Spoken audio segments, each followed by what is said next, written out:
scalar energy instructed water, H2O, to assemble, to form. Now, I'm going to start off, I'm going to flash this photograph in front of you. This is a photograph from an earthquake in Christchurch, New Zealand. You could see that this pickup truck is submerged in water. Now, during the Christchurch earthquake back in 2000, I believe it was 2014, there was such a release of scalar energy that there was a preponderance of water, H2O, that was created during the earthquake. And there's some incredible YouTube videos that show, that reveal, during the earthquake, as the ground trembled, you could see water shooting up from the ground. In other words, as the seismic activity was taking place in Christchurch, New Zealand, as the seismic activity was taking place, water was being created simultaneously. Now, if you look at that photograph closely, that truck at one time was on dry land. And during this earthquake, so much water was released and created that the ground became saturated with water. And this truck has sunk into the ground. You could see that. Here's another photograph of a car during the Christchurch earthquake. Now, these were roadways. These were pavements in which people could easily drive down and without obstruction. And within a matter of minutes, the roadway was completely filled with water. People's homes, people's backyards, their front yards. It was a flooding. Now, be mindful that during the earthquake in Christchurch, it was not raining. It was a sunny day. There was no rain. Where did the water come from? This is one of the phenomenons I've observed with scalar energy. Again, during this upwelling of release of scalar energy from the ground, some of the instructions are for the creation of water.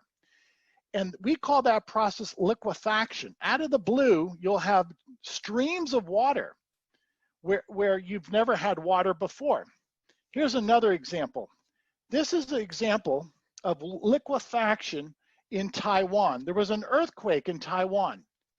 Now, I am holding this photograph level to the ground. You could see that this building is tilting 25, 30 degrees, okay? This is not trick photography. During the earthquake, there was so much as to liquefaction. There was such an acute amount of water being produced during the earthquake that part of this building started to lean. That is, there was a liquefaction to the point that part of the building just leaned over. Now, take a close look at this. The ground has been compromised. During the earthquake, there was so much water that was created, the ground became swamp-like. The ground became soft. You'll notice that the building has not collapsed. The building is leaning over. Now, I'm going to show you a comparison. If I take a look at the Leaning Tower of Pisa, okay, the tower is leaning, obviously. It's been leaning for centuries because the ground was compromised. Now, this is not due to an earthquake. I am saying in a matter of minutes with liquefaction as a result of an earthquake, again, scalar energy is released from the ground. Sometimes scalar energy accompanies a great release of water. It's called liquefaction. And during that process, some part of the building becomes compromised. The soil becomes compromised. So the part of the building that is compromised, the soil that's compromised gave way, and the building obviously started to tilt. The soil, the ground was not able to support the weight of the building. Take a look at that photograph. Now, this happened within a matter of minutes. So we see this around the world, and a lot of people, they don't quite put it together that an earthquake simultaneously produces liquefaction, this incredible increase of water. Now, this is one of the incredible phenomenon of scalar energy. So if scalar energy is not only responsible for seismic activity, it's also been shown to be responsible for a significant and rapid increase in water.